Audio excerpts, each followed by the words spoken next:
Sabri or the flag bearer for the New Patriotic Party one in a year ma Miss Samira Bawumia and Muhuaba Semwa bekane say yera Samuel Okujeto Ablakwa the Foreign Affairs Minister wetimi akọ mo emwa amasabri di amanfo airborne abaso ni nyina ene se US Iran ene Israel ntokwa ye koso a affect this Arab countries Qatar ne Dubai mo ni adade no na chese Dr. Mahama Bawumia say na ye nyina ye nim se yeti krom ha wono nso ewa ha bie ye gohwemu a na chese na owo Qatar nena bombi bia o se missiles bi kototo ho ni adade a Qatar mine wo mu decide se wo mu shut down wo mu airport flight bi enko ni adade na utimi se eba ne sa na se Dr. Mahmoud Bawumia ne yere wo mu aka ne sa and as to how safe they were no eno nso ya asem no mu yem hihye wo mu se ni adade na no na Foreign Affairs Minister Samuel Okujeto Ablakwa ekote ya wo bo ne ho modene se obema embassy a ewo Qatar no wo ma pe kwan bi o betimi afa so Dr. Mahmoud Bawumia ene ne yere efri ho finally etimi abemu ama wo mo etimi movie Dr. Mahmoud Bawumia ene ma Samira efri Qatar akwakopie mu ewo Saudi Arabia na yebekọ na yakwakoji nchemu ewo sa ensem wei eho yeba na ye the other issues efa ho ni nyina e de aba besomu.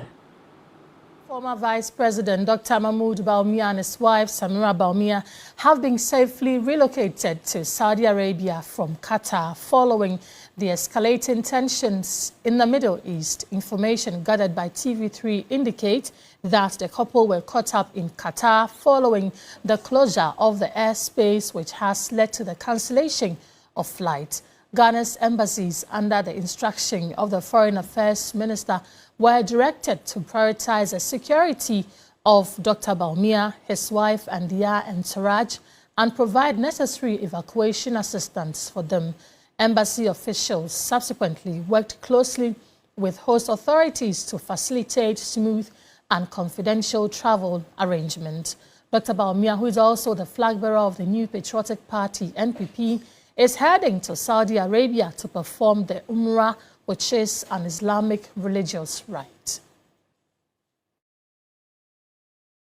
Ebusia na chese Dr. Alhaji Muhammadu Bawumia nensemu ana ye kanu ehun report na ye nuanom TV3 for ya yekotie na chese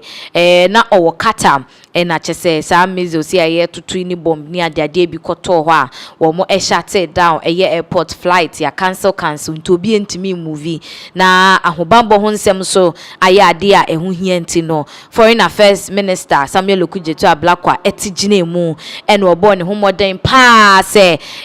obeye na famu de said ebeya Bawumia betimi aye very safe wherever he is nti oma embassy Ghana embassy wo Qatar no omedwuma yefo no eboaboa ya ama Dr. Mahmoud Bawumia ne yere etimi efri Qatar ekopie mu ewo Saudi Arabia na chese say there he is safe and sound na enumu no ena NPP amanyoko ni mu emu enkofo nso ebe kasa ya na wo mo kire mu nsemu se ebi no mo kasa na Dr. Mahmoud Bawumia na sa dada nyina woni krodue mu hanum sei na okoye de ne ensem bebre omo nso abekire wo ensemu but from the camp of Dr. Mahmoud Bawumia no wo mo release bi ebeto mbonten so a na wo mo kire ensemu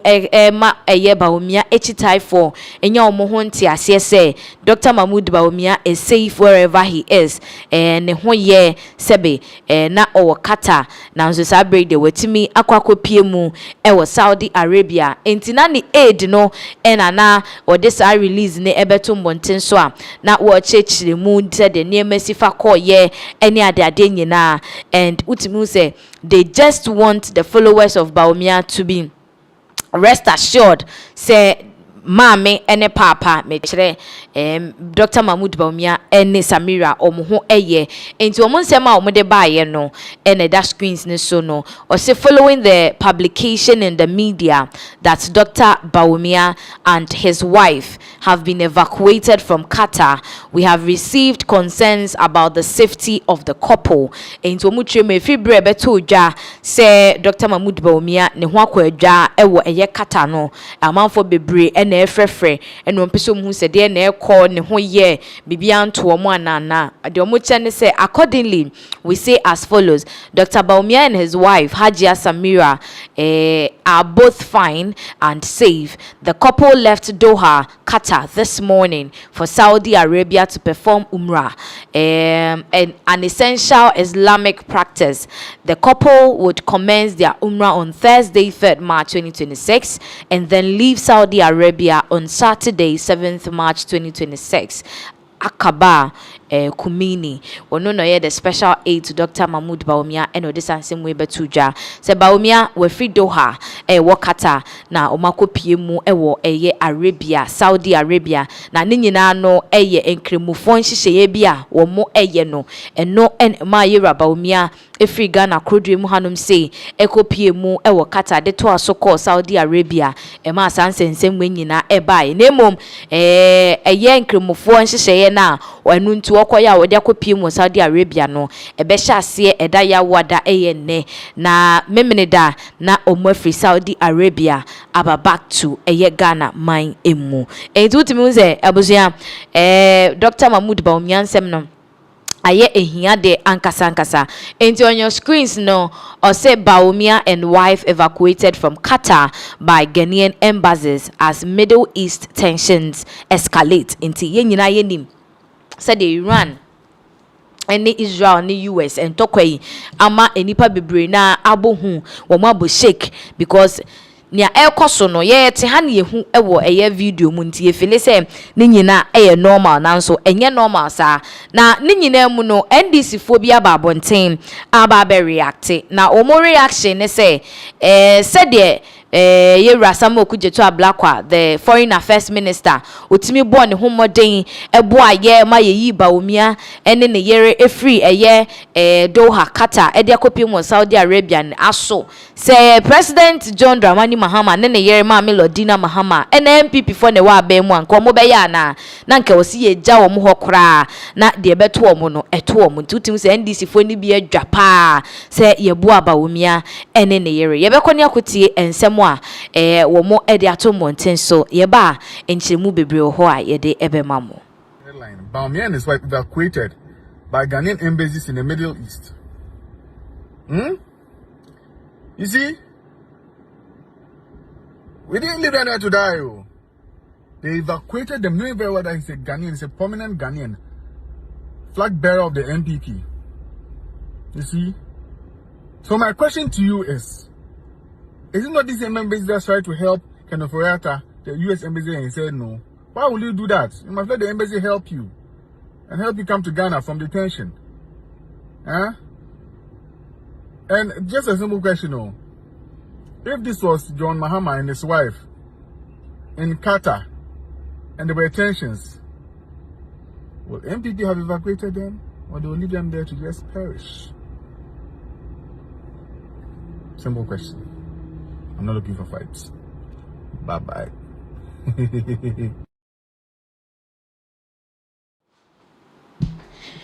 Abusia, that is a year aggrieved mechanism NDC members and I just say utie omonsema omo Canada and from all angle no they are not happy about the fact that Dr. Mahmoud Bawumia ekwa wohiahia mu no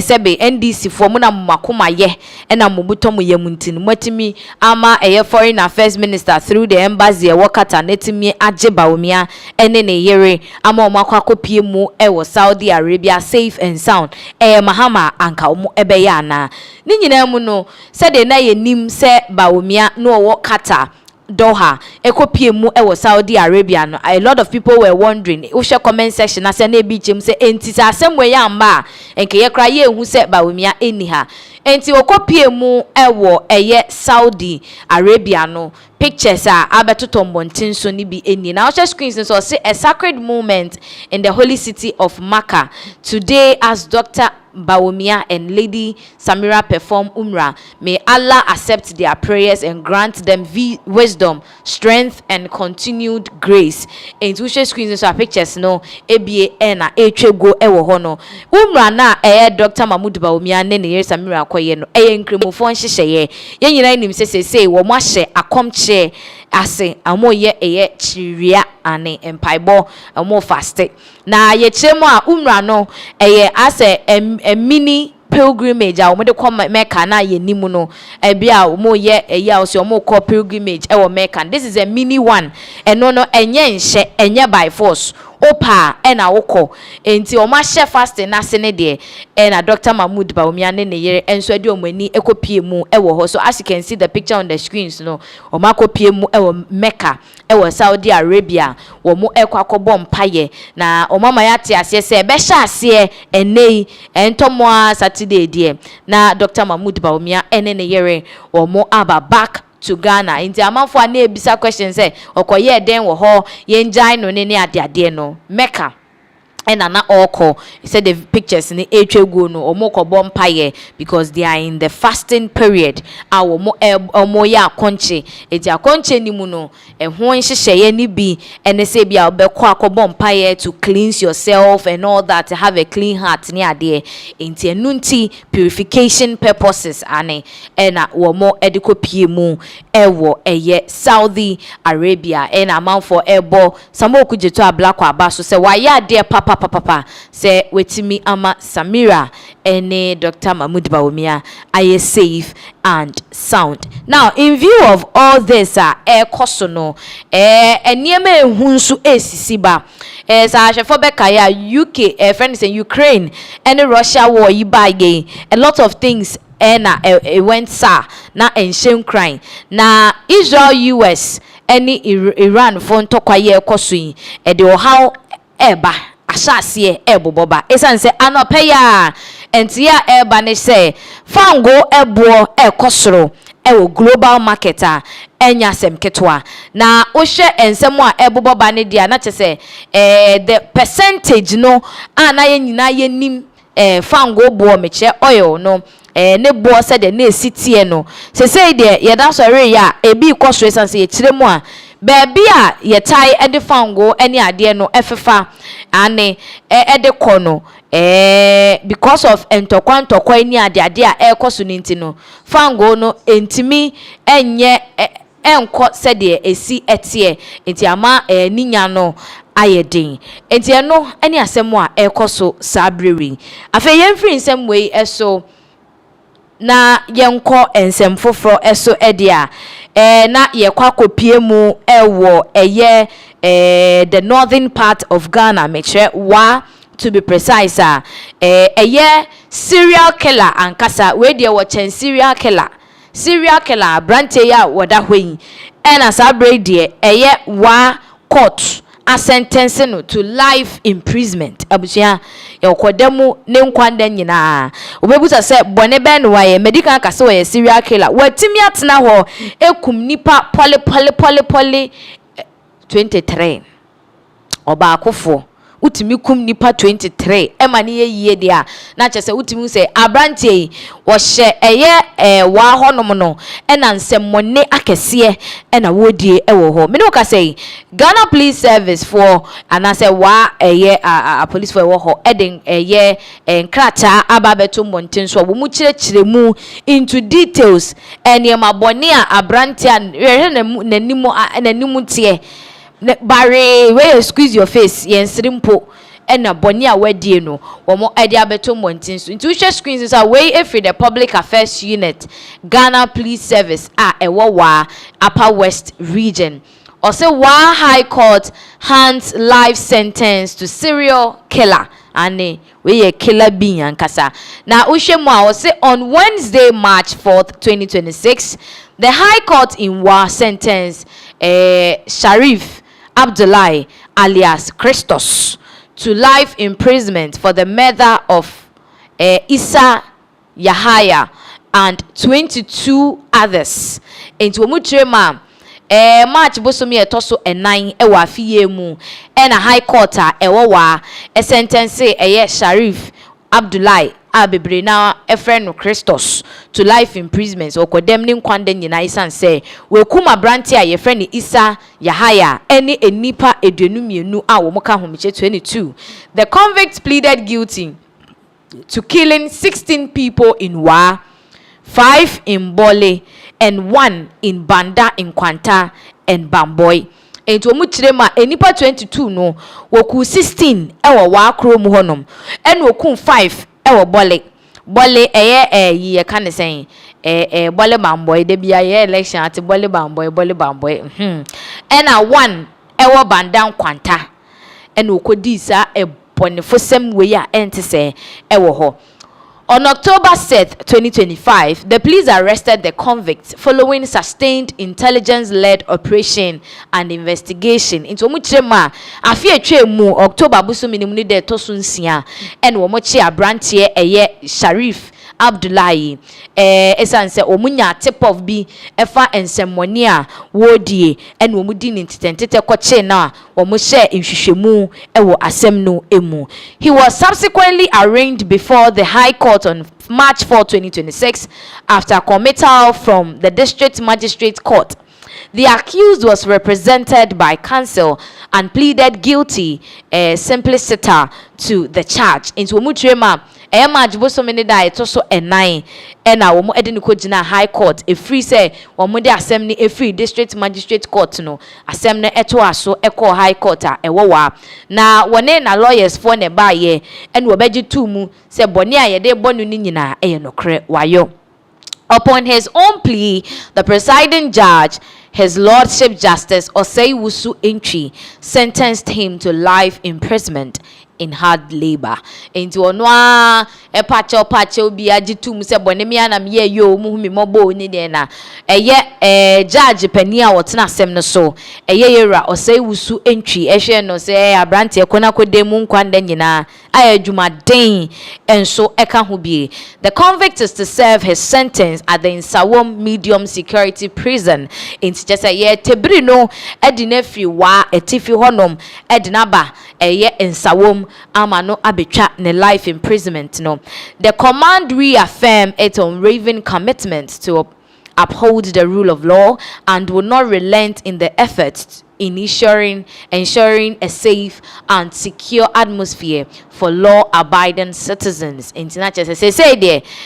omaria taso say enipa binuma omo de omo se bone nko a eni atutrasem eni nipa bone fosem eni omo ye okrodwe mu ha no eni omo nso ma hye omo shoe ne pa aye ready de amomo enti de omo betimi aye e de abot temamufu e wo krodwe mu ha ban no eno ena omo ebeye enti Sharif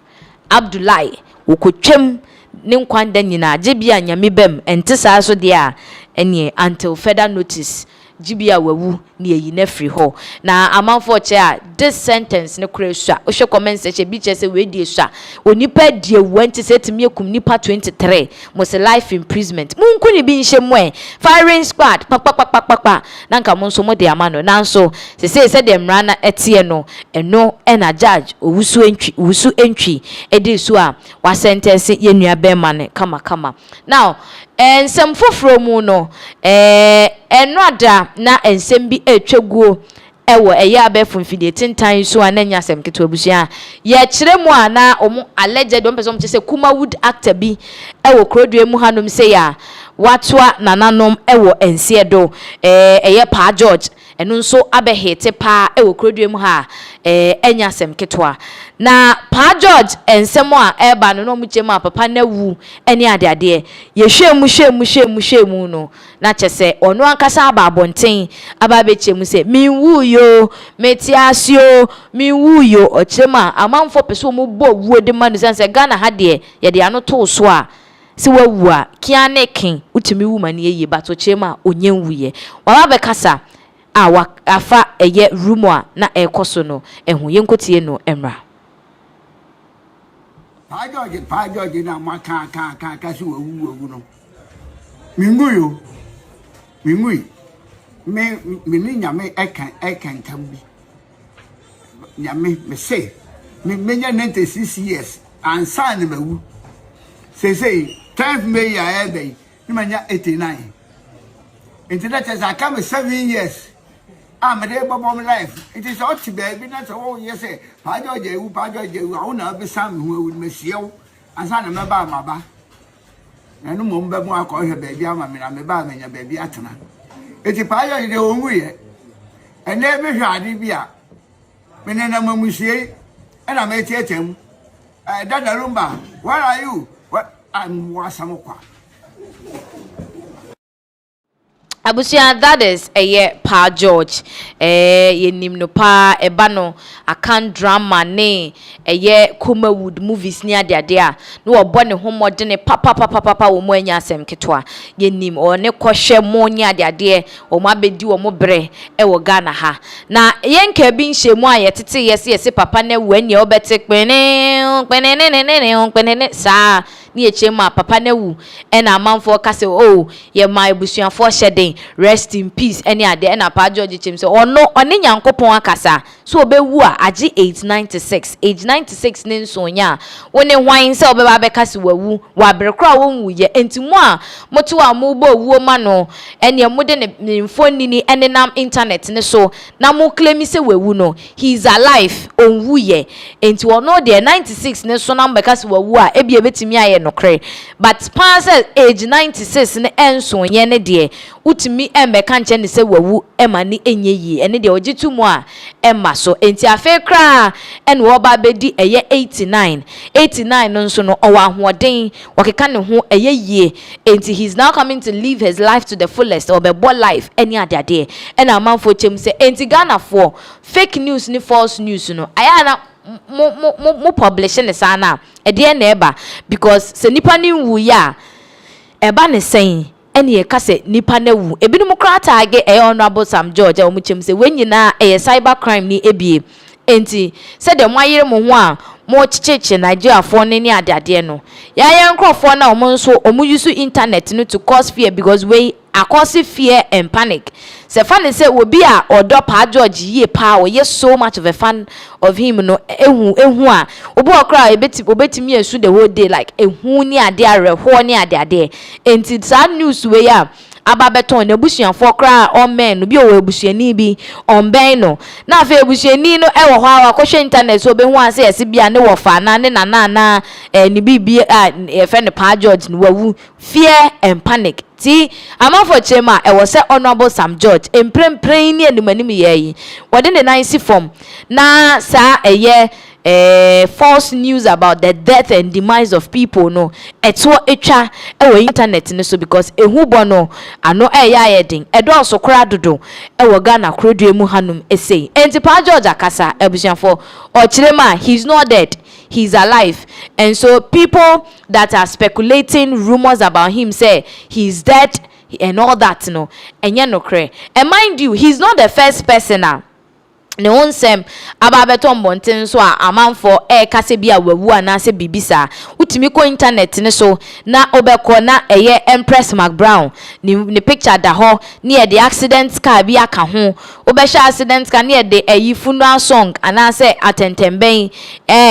your friend flute no aha there was some flute sound flute funeral sound bia ya mpempi no ye tai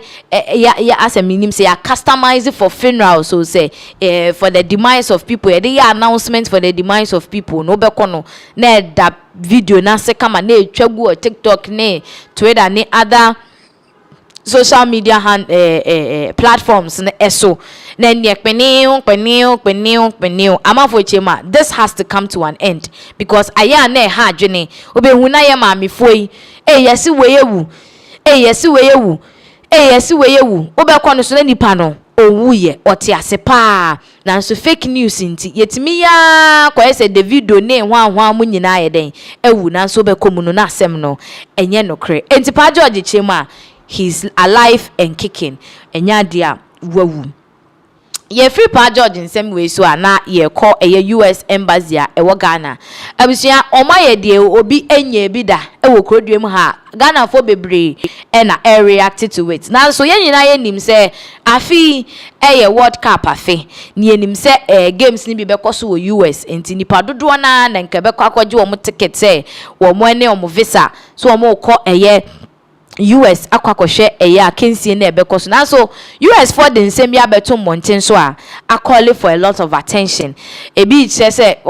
ya wo be wiase wo mu hu bi da enti on your screen so say we have more than 2000 visa appointment slots available in the next 2 weeks for B1 and B2 travelers whether you are planning a business trip, visiting family, general tourism, or wanting to watch the World Cup. If you already have a US visa appointment for later in the year, consider moving it up now. Visit our visa page for more information. Inti omwe yomode to ho enye or say non-immigrant visa appointments available. We have more than 2000 visa appointment slots available in the next 2 weeks for B1 B2 travelers. Whether you are in Tienua any edi kind ebo so ewo so hono na che say US for ya adverts yen kanesa omo ya adverts e wa ope visa no omo 2000 slots hono ma ope bia bra be apply for visa no 2000 slot no nso betimi enyamu bi nti advert e na omo eye no e na Ghana for se hwe ehe ne ha someone will say obi entu kwan biem ye mma ba bia ene china we are not coming ye jitu mu kra enye ye na since when e na mo sha ase mo ye den mo ye advertisement for visa application NC poda enti Ghana for bebre ababe react to US for announcement here wo mo enti ye sha se atake some of the reactions we Brian nsema ode to dwa or say please calculate how much the US embassy will earn from this scheduled visa appointment and estimate the percentage of application that might be denied. Compare that with how much Ghana as a country gets from US as aid. Enti ochiremu na Ghana for ye ka se mombeje application visa application ewo ho ni ade no chim se sa visa application moma yen ka no kre nipa bebre be kokra no appointment no enya ade a ye de be ma wo mu they will go, they will pay, and the monies will go into the coffers of the US embassy. But just a few of the application, any interview, pass and you know the strategy bia or more effort. Now, or say don't waste your money. With 70% rejection rate, embassy wants to use you to pay salaries. It will chema how ko se usika because kwa oma be kan de say 2000 slot. Visa ne de o meye. Na ko interview a ye be reject you. Ye be reject you na usika no so ma ye den o ma age. Na sikei 2000 imagine B1 B2 no kra. Visa application ni esen ko che se sika we na we na ko interview na one pass ya na se sika na kodi o mo nso wo no usika ye den ahye egu. Now I say first in my bloodline to see US embassy advertising visa slots in Ghana. Obi chema fiti bra ye wo no eba Ghana ha say onye hu say US for abeka se bia wo mo advert to say wukra na obe pre abre se wo pe visa every US for o me kire wo mo ho saa obetimi apply ya be 3 years kwa ni ye mfi wo ye nso ene ma be dia bebo ho gboyi se mo ya advert. Now another person say we are living in times where the US embassy is advertising that they have visa appointment slots available. There was a time it was a struggle to even get an appointment. And just like I was saying, ebrebi etwemu no. One ever be catch us say visa slot or ho nti kwana kwaji visa. Enye possible. But then funny enough, US for yi and wo ma tro de flag yatalo ogo yi wo share font ni so mo de tro so fe wo mo ya advert for visa enso embre bi etwemu no Ghana ha obebre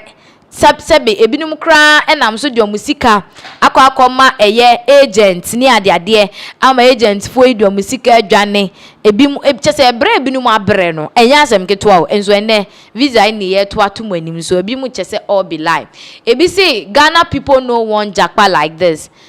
They need to give Niger their updates. Inti Nigeria ni no chem say okọ Nigeria memo so mo pentema tu kwan no e wan say Ghana form person be konti be ya mo form position no e ma Nigeria for no or say they are inviting Ghanaians to go and be killed by American police, ICE, Israel and CIA false flags or some psychopath. And we do chema ade omu yen a omo ka che Ghana for say visa or visa or no omo ko no makwa kokun Ghana for say the police and ICE are killing American citizens almost every day, not to talk about mass shooting, which seems like their anthem. Into a chema na say said omu ye ya ye ni beba ye ho no yenu anom ne beko na etu aboba akokeka omu no mo ewu enti omo boa memo obi anko or say the embassy is broke advertising visa slots so people pay and they are denied visas is one big joke. And what chairman say US embassy na Ghana so omakwa wunyehie mu omakwa ho kire mu omo dada nkofo no omakwa akotua na omakọ obekọ interview no ni abanso na osika na eden ahiegu na ehwa na abeti say plans na ahiegu dreams ni nyina ahiegu chese dai so na say oye no hwe a enye yie o say I never imagined people would not want to come to America. Yemeden well entina is omu chire ma say pa de eyom wan say Ghana for pa and I want me say ye bie sa visa lottery US visa lottery enya sam kito okrom ha o enso e say pa ye ma slot mo nko am say ye nko enti say pa ye nya mo den US for so mo sere mo nko visa slot 2000 mo anko anwan na beko mo dia mo nko business trip kra mo nko hye ball no na slots no baby che say it's all skirmishes. Now, a lot of people have trying to say the US need the yemma. Into which way are? Or say the truth is that 99.99% will be rejected before you even look at their visa application. And you will pocket the non-refundable fee. Scammers. Into chema embassy for no omo scammers. Because obi o betwe scan no da o twa na sada na ne rejecting no application ni kran go yi through so you are rejecting wo hunhum akase ebe pie wo any kind so ama nipa nyina ehu eweyi eyikoti kwan person mfa so eji nkofo sika edi. I am very surprised to see the United States Embassy in Ghana advertising and encouraging people to travel, shaking my head, just asking myself what the reason behind what the reason behind it is. So I'm in trouble for Papa. Entina just say we chema en wanwa say a whole US embassy in Ghana ya advert senko form na no mun betu kwan. Omo dwen wa ase etirimopo bi ete akire enti no omo de amwa omo pese omo hu adekrom. Also last December I witnessed with my eyes in your embassy over 100 applicants. Everyone was denied with no fucking reason. Just sorry, your application doesn't support your travel without checking your document. Eat your slots. Waste of resources and time. And to wesu chema afie chemu no December busumi no emu ena sebe osha ohun se nipa be oha omo ye omo adwen se omo kwa akwaji visa ni ebia che se omo ti an se sorry nkrata na omo de koye ne ko manhwem into way a waste of time. No sensible African should apply for any US visa as the probability of being denied is high and whatever fee paid is gone. Even if US visa is free, I would gladly never step my feet on US soil under taco. I was not just one chirema say pa say or no betu ni na kosi US de lie because who could chase gu ama ye do sika free bonto anya dia onsa ebeka usika no ebium. This is literally a soft sell to Ghanaians. looks like the number of visa application is dropping, which reflects lack of interest from Ghanaians. Different ball game in Nigeria. Into a chema, we say as a Ghana for bebre no, wa mo do e wa kwentu mu yentu kwan yenko ha ni nyina ase firi omumu. So ko pie mu Nigeria dia enyeja yo omo form visa ne se bibi no. Na se Ghana atete ye ni so US o wow US ne dia atete ye ni so enya dia ye beko. Ebi kra chemu a John Dramani Mahama na memoni ko yie no. Why na enkotu kwan ma wonko de no. Ene de enye possible enye yes ama no emba. So in Ghana for baby are saying a very big no to the available slots US embassy no offer Ghana for say 2,000 slots apply echemkwa say bia wa apply na opese wa apply maybe later this year bia be October November ni mu a koda na dwen hu biem na fa be hye March mu a na April ye mu na enkwan because slots ni de ye bie ato honom. And this is what is happening to me Ghana for them ye nchele ye gitumu a enye ye ntimi nyintumu say yebeko US mo yenni gidie se mo be my visa ne kra amayako. Quite sad. Now some ebusia asaba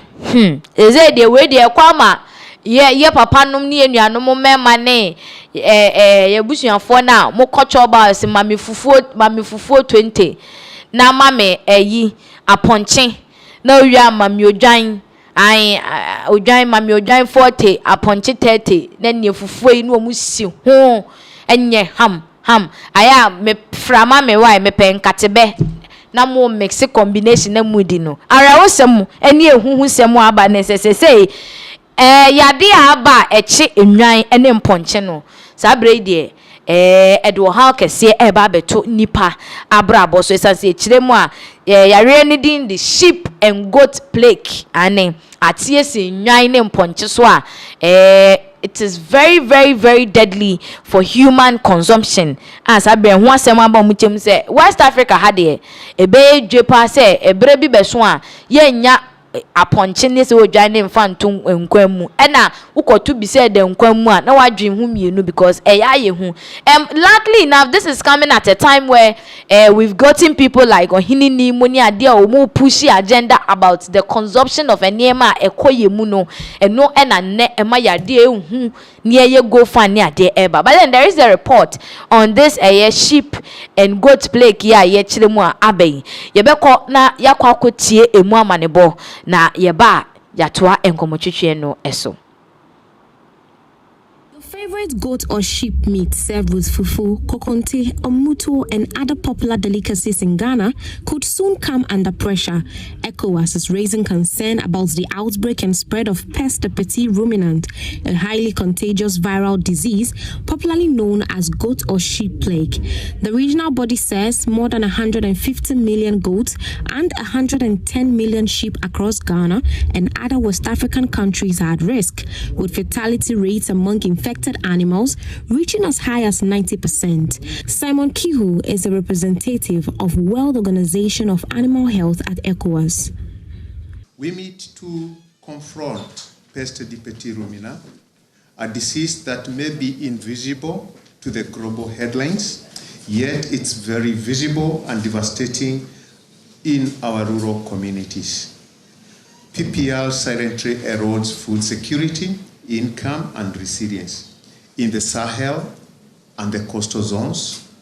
small ruminants are primary entry point for the livestock economy, The EU-funded Pan-African PPL eradication program, coordinated by AU-AIBA, implemented by OA, AU-PANVAC, and FAO, represents a transformative partnership with the significant resources already mobilized and substantial second phase envisaged. This initiative addresses critical gaps in epidemiological intelligence, vaccination coverage, regional coordination. It enables us to identify viral reservoirs, map transmission corridors, analyze cross-border livestock movements that sustain viral presence. In essence, what we call PPL episystems. Veterinary professionals have been trained and digital tools have introduced to enable real time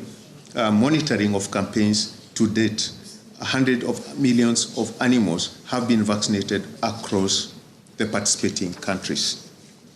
The good news is that the disease is not zoonotic, meaning it cannot be transmitted to humans. However, experts at ECOWAS are warning it could severely disrupt livestock supply across the region, potentially driving up the price of goat's meat and threatening farmers' incomes. They say a coordinated mass vaccination campaign is now being rolled out across West Africa to contain the spread of the disease and protect livestock populations. Dr. Emmanuel Kujo is Ghana's Chief Veterinary Officer.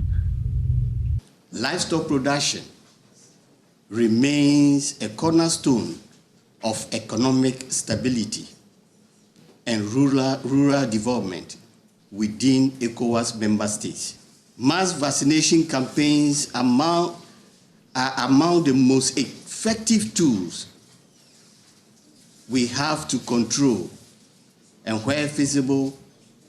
eradicate priority transboundary animal diseases. This workshop is therefore both timely and strategic. Mavis Kabukwas reports for Joy News.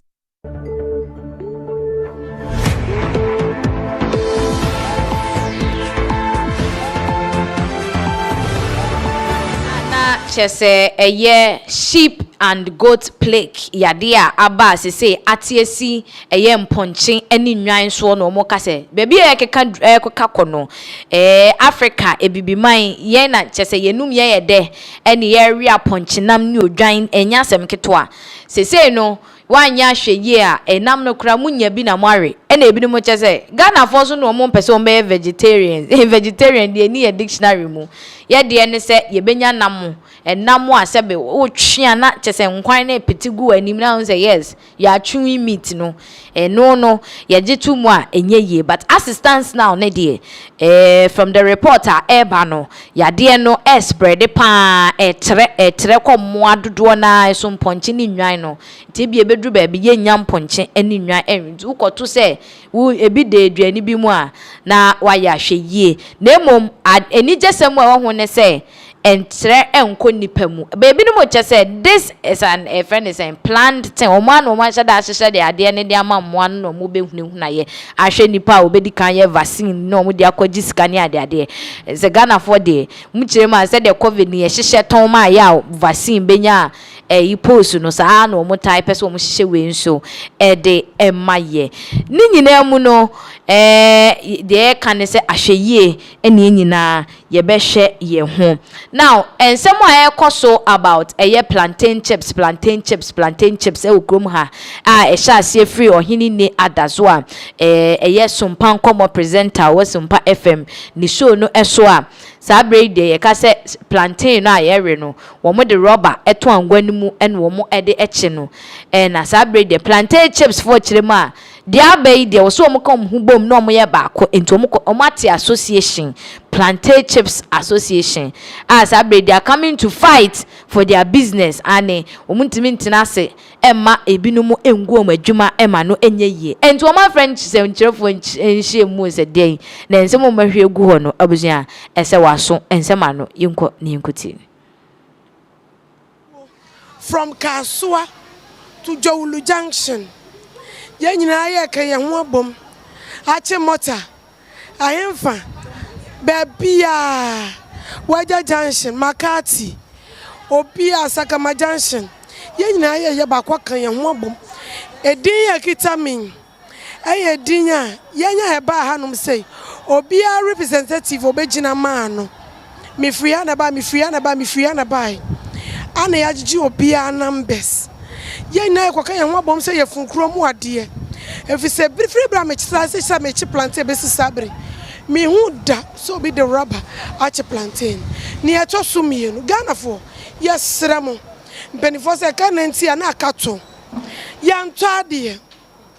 na sa me bako school na sa ye metoni yanto ameda tu school fees akolan be da to aso akọ school yan sada yan sayem yan koto dwogu fom yes ramo ya nton aduane nton yare in the waje junction fo in the one two ku ya tu ye ku inti yale ba hwe wona ade na wache no baby a che no awa ba wa ba hwe waje ehina wo de atu na wa kire Ghana fo de oh the monko of de mo po wonche wodi wo huni wo blood no roba biele nima ye beda wona asi no ni maka ma aka mi mo le na kwa ka boko ke roba nshi shimbo no maka ma aka ka boko ke ko hie e pa hie hi e ja ka ni no ba roba no ke wo me chemicals le no na e afa ye mo musumi e wo ka boko ke ko hie min pale fa nkoto dwe ya shipon min pale fa ne kan le mi ekpa koni ni ho mo ne eja no e ha wo kon na ko no ga ko wo bi ke wo woku ma da kan to mo ko na roba ko to na planté o ela ba mia mo ko mi le fie e kunye do mi le anyala dis ma planté ton fia ma planté to ba 25 years e ya 25 years ta nyama ko da kakpo ye ma wo amagbugbo ho planté comme la chine ka kana le na ma ko 50 me ba do la sha de vaglan mi matin po ham nya duo ta mi de kuku na Ghana to mi de kuku na Ghana to ba mi matin gbegbe ko ga ko dashi na wo mi na poma no nyi dumu ta mi de kuku no kon de shia de na mi dun o mi wo de pepe o de vieux kominya ta mi de kuku no ko mi ba mvo de shia de ko kami na wa le mi aba le o le mi chanko wo ko mi dra na no na ma na mi kpo na mi ada kpo no olu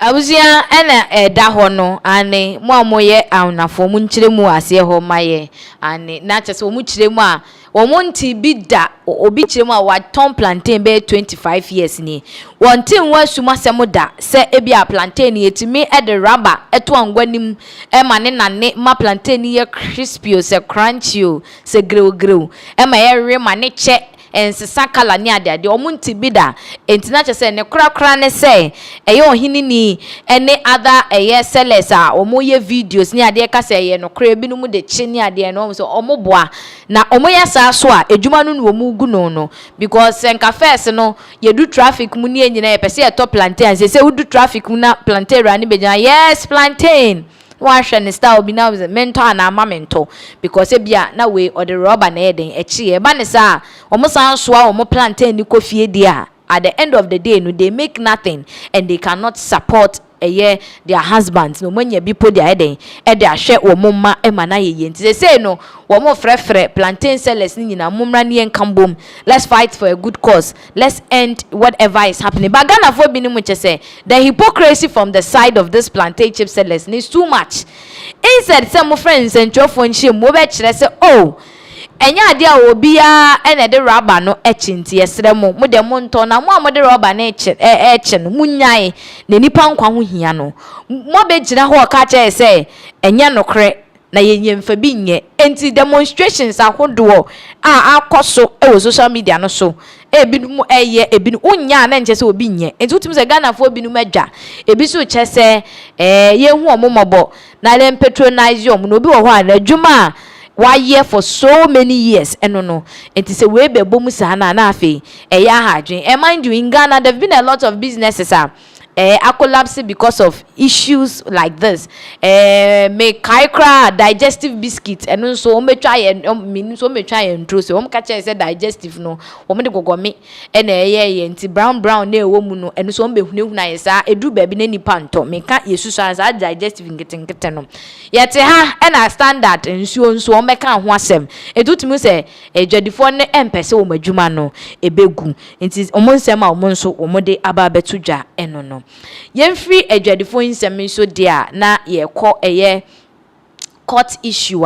it looks like it's not ending today and tomorrow about the legendary Daddy Lumba Charles Kwadwo Fosu yenim se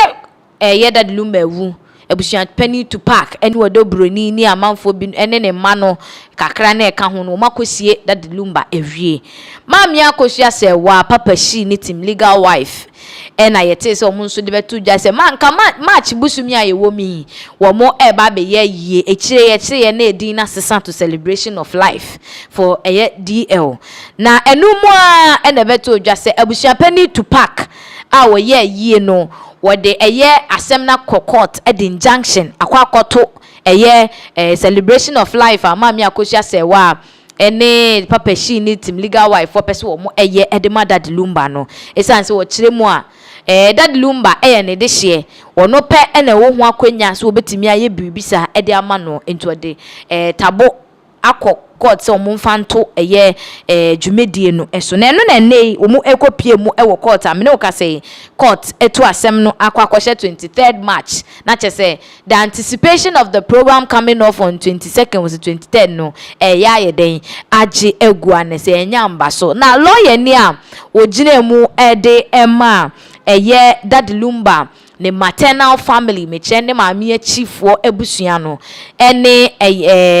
ebusuafo no one nsentwefo kasa ye chechie mu ensem no se de sitie na ne kasa ye mu no na chese otumu se case no wo mu atu ahyeda na wama reasons to that yenko na yenkotie no.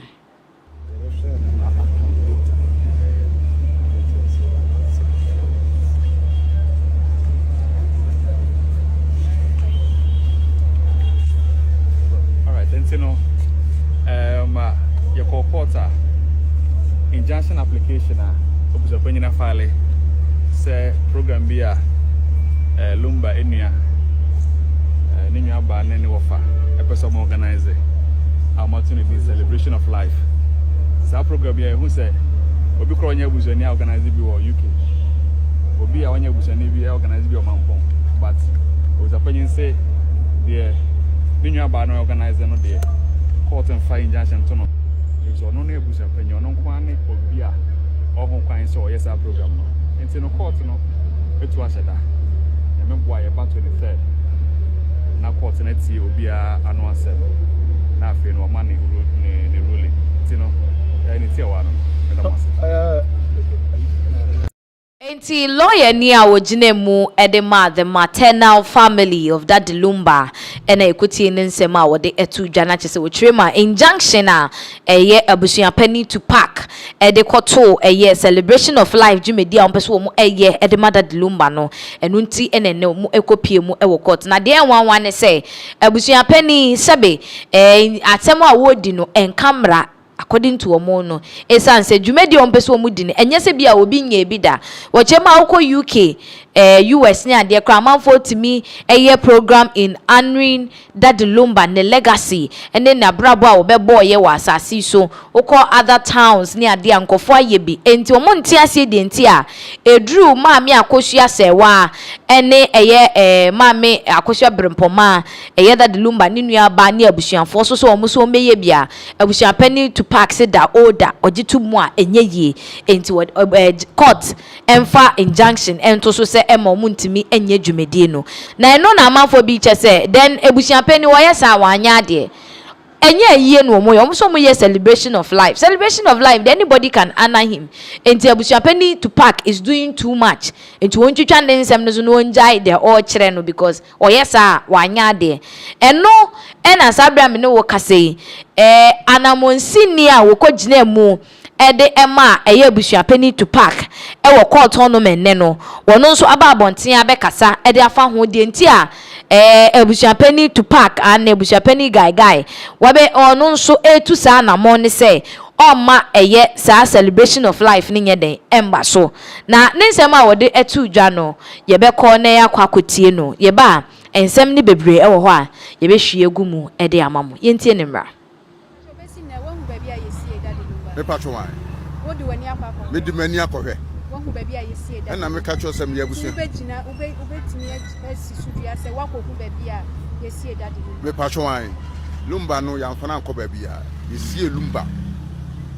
lumba na ya na nsem binti ena ya na yempese ya eden ya kire san se de abusu na yie na nkasa wa ama so ba ya ubebon kompon akohwe baabi you're watching Dadzi TV lumba yesi no wo islekon wono ankasa fie ni yesi no so ahu na ye andi suade hunu bi ehunu ye se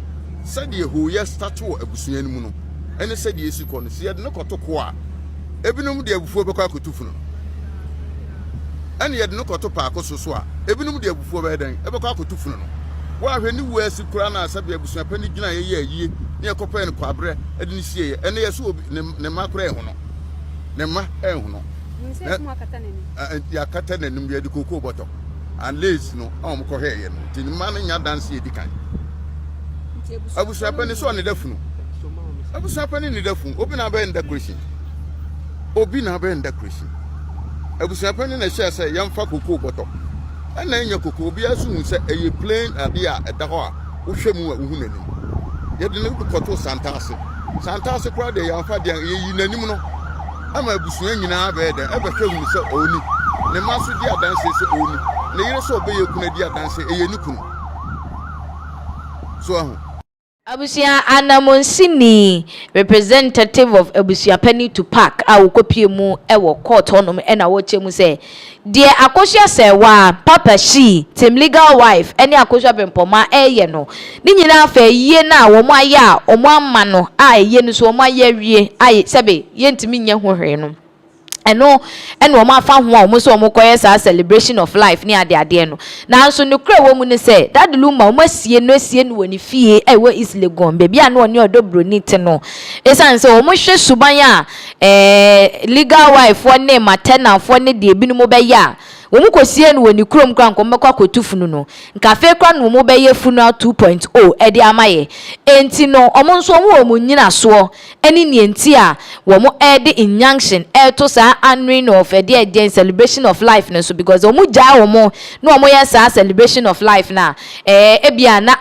ekira sem no akoye nsem bebre but abusuafo no so se daoda ehene ha yegitu a enye yie that lumba abusuani ba ko anedi ede mama China wono nso abekasa ewo ho chemu se wo hu se injunction na busuapani to park ede aba beto wo mo celebration of life dwumedie no eso no it's just for a purpose wo mpese wo mo be ye na onim so wo ya no de delay nanso achache bia wonafe 80,000 years so cra celebration of life no omo po mu ntwa mo mu nkosoro mafom omo be ye enti de omo ye no cra de embo mu hu nti omo a omo support maami akosua say one they should have faith omo ngina brane no omo ntai nechi na edenya omo be free mu efi yenkotie mama China nso emra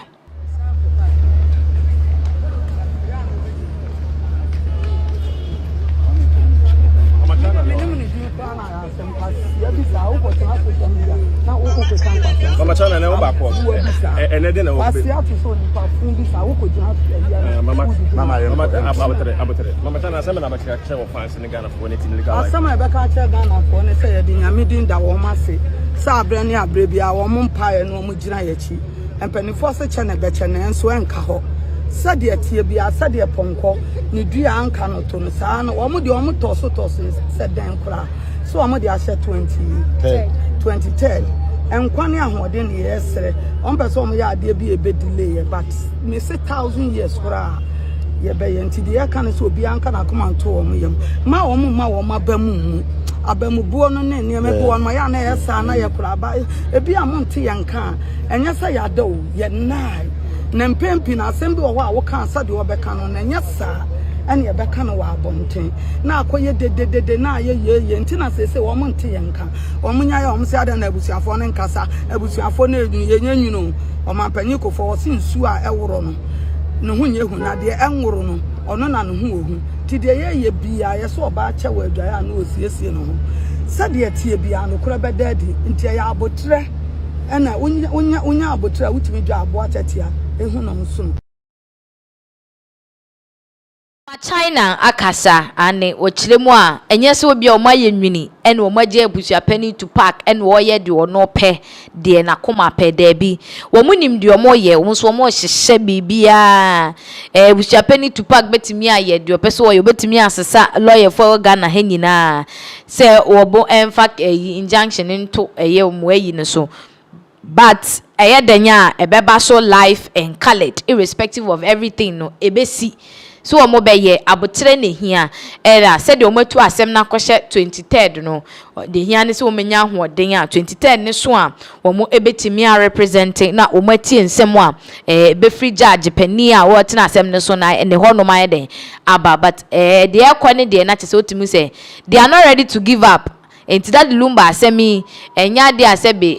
yebeja ite enene china it is still holding and ongo ebi chemu say they are very disappointed in the kind of family a lumba ebusuafo na eye because nipa yesie na wi nka ye ntwa so na bibia anye den enko nanim na so aye say afekra na asem no ye twe ne sere ne abasa ewo Ghana hanom say ya it's very very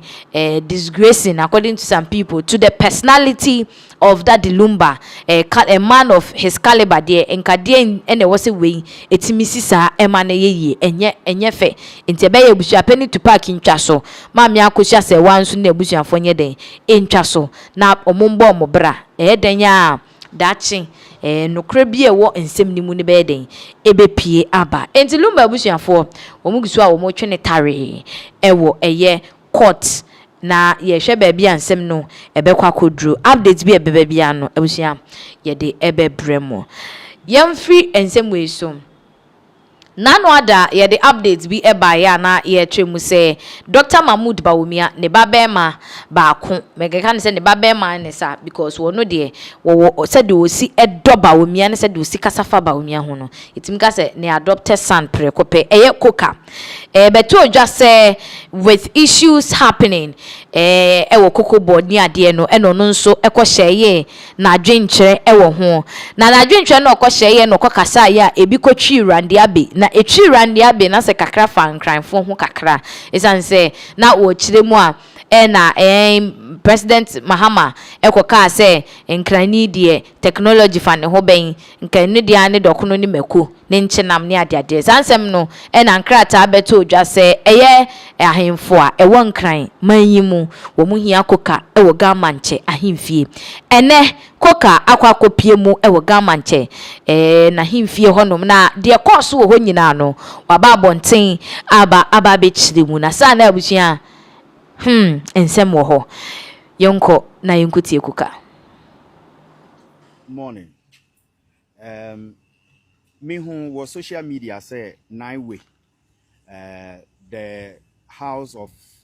the highest priesthood of Ghana State. I invite him. In fact, yes, Ghana che. I invite him say Makkah se bia mankasa ni ye. Enti memrambe yimano. Enti let no cry and serve me who social media. Bu ami bu baby ami ma mi free enkrofo aye nkranfo me print letter no na me ba ha ma beto secretary no me ni na di nkomo oka kire me say maintenance oye call any chief operations any deputy protocol ekasai na emuaya minya aye ni say bibi sa eni ha invitation sabia emfri Gamanche Palace ha say ye hiame enti na me pese me ba na ye hu say asase na me woso no mete mrase mete sani omoye omomrane ne bibia enti na me di bu omo enti me ba ya maba me de mo abeche omo se mrepem no omo be frem na bibi wo ho a ba pa se letter idie omo nim ho hwe medam was say God's reward.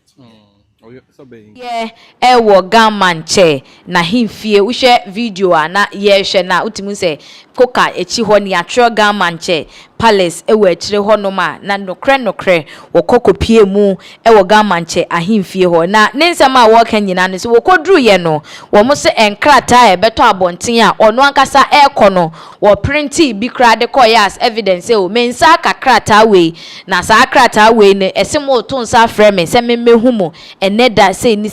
no okodru ye o mo se o mo kra krata no kro mu nim ho hwe o mo hu bi kra mpo ye they don't even know where the krata is coming from. What I say, and say, Kokosi say a fake invitation. No, say why not need them scripty you say them, but then the letter had a name of a obia or one if you want no ma. Not just ultimu say, hey, how is that possible? How is it possible? Like Ojin wa want to say eba saying. I krata yitimi beda abonten wa brekra ahemfo mpanimfo kra nye den enim ho hwe enti ko ka chemo mo chema embrepam no ma frɛ no na wo matietie de ekoso no emu yie because wo mo kra no eye wo mo enwanwa ti fortunately koka sabre de be kasa ne ho son ani wo koye no wakokoye awaba bibia nsi obi anya ne hwe he is still grinding enti wo betwa ne campaign ne so e de ama Dr. Mahmood Bawumia ni nyina mu no okatachie free farm enso abekasa enche ye bia ye mamo update bia na efa akwantu ho ebi che se he mamo ha mo hu ntu kwan ni ade no okatachie free farm abefo aso o se he bra wo bre no eya sem gitwa o it's not a joke or say hey abrocha setena na form baku say na no ada na afia hwase nega come and as say so okateche free fa so aba be pay so abrocha setena ne there it is not a child's play na utimi say abrante no o tibi nwa pa say nyesa adesua no kosua ya twese sise brain kawadwane abagana dada kra enya asem keto na watu na nto akire mu de ntia wo chem say abrochire is not for the weak ni yema anka wabagana yenkotie no embra mabre mo amope ha ba ne ye ka mo ntia se je se obanti na lumba eto nyum no odakisi onto awia bio na suno mu no bewu ada e ya asem se be ka hunu se bibi de akire me de de nyiskasem ne mo adesua a me ba besua eno na de ma ba betena awo yi mu wo kwa agi se o hihye ho se bodam ni krofo pa ni ampa wo Kurowe pass ya ye Africa ya ye Ghana ya. Enye kurese da sani bia timi bem so bebo brada. Ne ka won ti ase. Kura wunye obi ne monkomo. Kura wunye obi unhia da sani. So isolated the society. Uko school no abesha dem, uko school no abesha dem. Na suno yi hwe awona wo hihye ho. Wo hye dem kura no anhye ho se bodam ni. Ne ka won ti ase. Yenye kuro yi nso ase yenye kuro yi. Krono. Yedi tumi mu omuso omunso manfo no a enkoladie krono enkoladie yeni bibi papa bi aboa man no areho ebise se o man we pa America ni Germany ni ade se dia won tie ni chese bibi kitwa bi omunya awia kakra bi na omuni age yedi awia yi bossa ye nwene ade wo fa kire wa no ate bofra no wadi no aso wa bi enkrofo ekuro nso one plania unya utimi nya bibi ni. The Bible cast ntatia ko ayi okwasia ho ne kosua nyansa aborofo ne nesua bie ebiso omode no omanya awia ye 3 months ye die awia ya bo abone botugu keke yanwene ebiso one plane suno bebai obehwe nkrofo na anioma hyehye wo moka anim oduru ba bi wotima no ode adwiri na okone ye die anopa awia nwumre wona mo fa hwe hye ne ka anim kodwiri hwe enti adwene ne nwene ba school so wa hawo school ha ba enipa no edi monim no nyina MPPO NDCO ya ba school ha ba yenya akwanya se yemra mesum nipa no a sikadie eyeman yiye pa na batan awo papa yeyeman yiye na school papa yeyeman yiye na nya sikadie ne nkoladi a we ekura nkani ba betina depression ko a wahwe wall ahwe media ko school ya na be hyem dem ha minya baby anko Ghana nso anya we no fa asare ho Kingsby ho no a ubenya nkomo abo ubeti kwata ebetu depression so Okateche frifa ebusia na ochire mu a abrocha setena is not for the weak. Hwe enye Ghana die ya uma wu musu a obese oti dase abra no amakro aso utumi ehye odem kra na oti se pub bi wo fie nechi wo mo bo nwom na wasole agina wo odem ho na ni asaboni nkuma sase na de ahyemu. Ojem sa abrochire nya sanete awo na ewo ho no sebe se nye de nipa bedi a ene niama bi ehu hia be ma nipa kopie mu anka se akuro no kra ye ntu kwan koso anka abroche nye kura wo se nipa ha ne ho kra ekokotena ho ema no eyeye na utimi ze amafo ebe aba be responded to eye okateche frifa nensem we ya wodi atodwe bi chiem kra se enyina ye nim se eye MPP aban ene de ne call because yet it is our rumor no say just like Kevin Taylor ewa abrochira wo kabi edema NDC for ni adenti na MPP for nso ehye da wo neti kode ne kwotena wo so no so nkotena no so nkokike bi ni ade because wotena Ghana ha no kan bia no ne NDC for nya issues and mind you NDC for ba pa ni unso kateche frifa he was picked up a couple of times any ade enti enu nti na omo wo ne kosi wo eno no nso chem se adesua anase book mun semunti eno okopie bi chese sika MPP for the man no de kwotena ho no sika no wadi awie amanasa ahokere ya aba enu nti na sese wa betena wa wo ranti bebre ekasa bebre ni ana enye se bia abroche tena na eden de dada amanfo sha sese wo mukwa abroche afei ena mo hu sa abroche tena na form amo be ka che sa abroche tena na form enti ebinu mo honum dia is like they are not buying into the narrative anase enchiremu a efri okateche free fa ho eba concerning abrochire nsensemi na se one de ne krakra no it is not a place for him. Ni yemo a enka wawie na ade a wosua no ama no asan yeden asan nechi aba Ghana. E na ebi che se wo man yi mu na wo ye adwuma na wo sika sem ejina brane wo sika bi edie ho towa ana be ha ho akwakosa queue akwa interview a stress home because who person to kwan kwa abrochire ti say na da no eye efia Schwarzenegger kanu ebi su chem say abrochire asetena de no crepa. It is not for the weak because it entails a whole lot. You don't get your freedom. Ghana ha utimi fa chire he ya no akwaji wani kraba obi ampo nim say waye dem akwaji wani aba, but abrochire there you live strategically. Any there been even several videos of people saying the number of shifts are wo eye awoyi mu ni ade na say utimi say Okateje FIFA the all can ebi mu side with him and the all can so some are not siding with him. Some of the assets say ebia sika or the call ye no and a short to and a sabrede ama or sansem ni sabruchitina no end that form. But ebi so just said the all ken or be ye ama Kevin Taylor asre no ewo asem no ehu. And so right now ne de we don't know. So obejai na disuane na wabawo. So obeka ho all is in his court. Ye hwe bia ebekwa kodro. Now ye free same way eso ne nkopie mu we wuti senya east kaso a. Edwadifo a wo honom afrense ntwofo nchemu a omuchemu se omasi gina ye bi omanu omo ho papa na omunsi gina ye nu omo ho te se weida eno ne den ya na anu aba ye to ne 2024 no emu no ye nyina ye nim de si ye ene menteme nwase we na wi ekọ wi ase no na NDC candidate a ye na akoyo ena wedi nkonima wono ena sabia me no kase wo ye mrahye bedwani ewo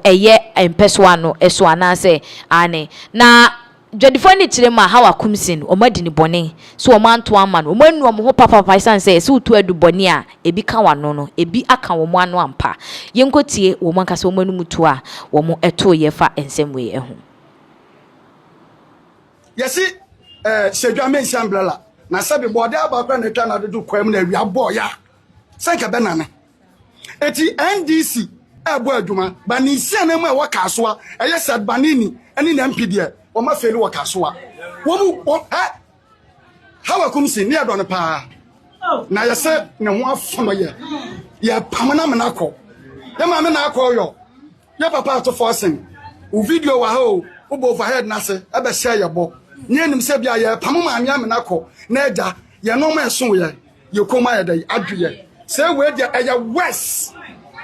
me first bill me kwafa baako e bi 1,500 me kwafa first me don first me first baako e bi 1,500 na me kwafa miniska me de bejo stores na time aye beto aba no omo ka kire say my two men this near two men this omo ba bebu apata na omo etuye but enam say how akum si ye pese yesesa ni nti na de na akoyo e de baaye na esi aye de baaye na akoyo eye west te so ntie ye say de empeni for ka ye ro ma ya tro letter obo bed na si ne ye bekasa ne ye tro letter de ma no letter ye tro ma ye ombe ma ye mbuaye bia Daniel ha ye baaye omo ba betuye na tu na muti empam tro me ma me mpeni for omo wo mu no ebu o ma oyoja oyo kunani ne mbaba ye 45 nuku na ewe ja no maybe ni get 500 no be da just stop yo me how ne say ye dofo adada ye if you say ye wo ha ye petty traders yo akunafo ni ne ma say ne adofo na ekeka no ye gina ho sika ye akofa de hi ne de age stores ye ni musa stores wo ho pa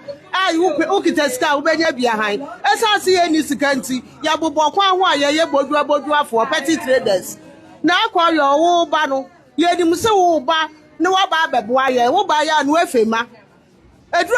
anuanom ye dru amanfo so aya ne yakai ya no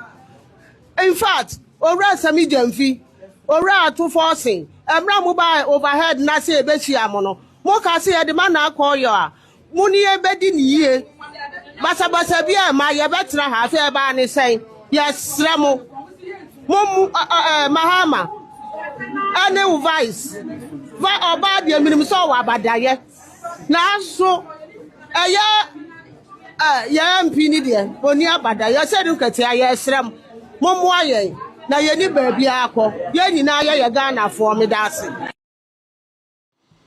Habusia yesi utu eduboni a ebika wano na chese wo mu kire mu a to omo koto ye edema eye na akoyo no omo anu omo ho papa esanse anka hawa kumsi nkura ye se de na omo ne ma meetie yi na de woye omo yi na chese ne ho afu no omo wo de kɔ na obi nye den obi mbra kono obi mbra no de oba ye no kra wo chen dada no a sabe se omu hu de omu nye omu ho ewo eye kasoa brono no eso enti adwadifo ho ne de se omu kira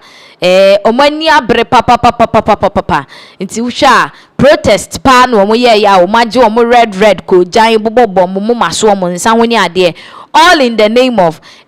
na koyo must listen to them because why na you say wontie na usha this is not the first time na koyo nidin eba and Montin say ewo kaso recently so na nsem eba ne fa ne constituency executives a oni omo ye adwuma omo chema na chese ho nso no eja edemu dendenden wo ho a na enya asem keto so you realize that a lot of people are regretting say wo mo esige na ye ekoto aba no ede ema eye na akoyo in the first place because we di omo hwamo we de na nkati maternity for se bo she na wo she no abemu ba we de amem na akoyo bo she a wo she omo no ambemu until right now they are fed up and they are calling for help from the president and the respective empenifua ewo eye NDC amanyokuo no emu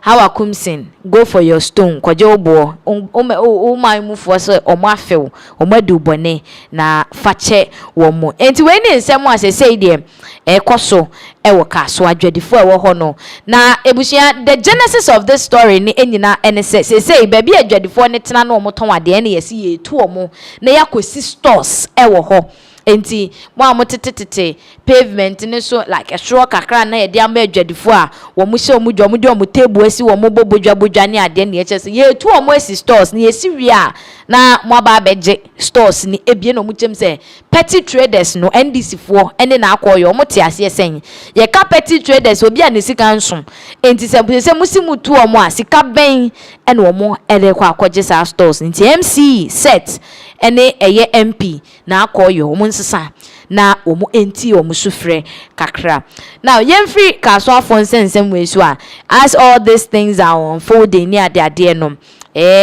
na ensem bi so ekoso ewo another kana ni nyina no one of the YouTubers wo Ghana hanom say Wodimaya na say na yehu say congratulatory messages fly social media no so the man no esanse ne yere awo ana ye pa congratulations ni ade na ye say asembia no niema ewomu what I say in every story no there is a lot of details to it Wodimaya wababe kasa about ono ene ne yere de oma femu ewo krodue mu ha esanse nanse yampo baby theft e course ni ade na che say eba ade asebe yeba ebibi man mu ha yemfa eba eni agro na Wodimaya shares an emotional story of ono and the wife wo mo baby seeking journey ene omo nya bane bia areho pa yenko ne nkutie ne mra. Did you ever feel like giving up on our relationship? I don't think so. Are you sure? Very. Are you sure? Be honest. No, I'm being honest. And you know that I was always there. You know, it was hard. It's just that I didn't know if we will ever find solutions to the problem. That was what was scaring me up. But apart from that, nah, I don't think I ever wanted to give up. Nah, not at all. You know it, right? I don't know. You tell me. You tell us. How are we gonna know if you don't tell us?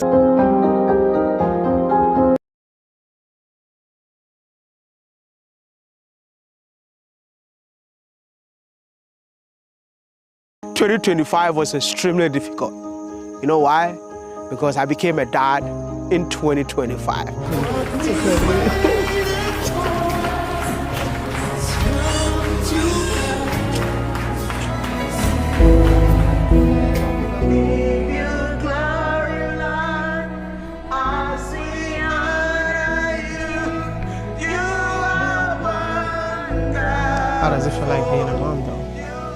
amazing. It's an answered prayer, you know. I don't take it for granted.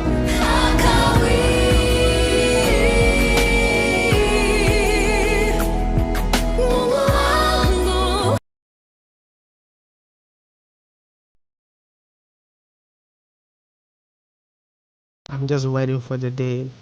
my baby will call me, "Hey, Dad." That's what I'm waiting for. I think it's coming soon. But I feel like it's a blessing to be a dad. And if you aspire to be a dad, go for it. I mean, I've been waiting for this day for so long, and I can't believe that it finally came to pass. Yeah, and Right? if you're having challenges, don't give up. Don't give up. If we are parents, then I guess you will also be. God will do it for you too.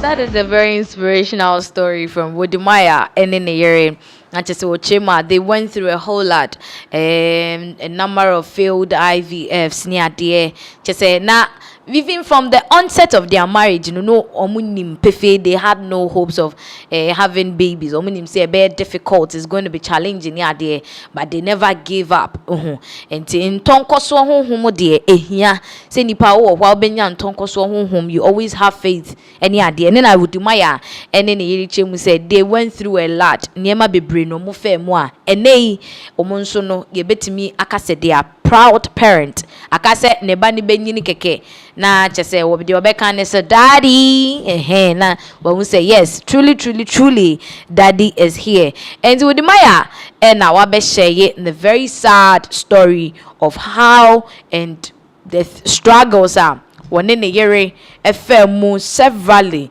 and sana woman so etimi a woman dear. And in last year, ya and an year, a wo ya, you who say amount for a congratulate you more, a mom well wishes any idea. Waba out, and I own so and in a year, I bet share you almost built to Miss and Annie Rib, son who said, Nabemubu ya, na Bemu say, oh. Na bemu anhye mbu still grinding what you say se bema na nu medra nwene enti no ogina na namon so hoping and praying say e de bi beba e bedu omo eso and fortunately edu omo so. Now one thing about Udumaya ne say he is known across the globe. Enti imagine na semia wo hye na wa wo hya na anu abrante oba krom he kuri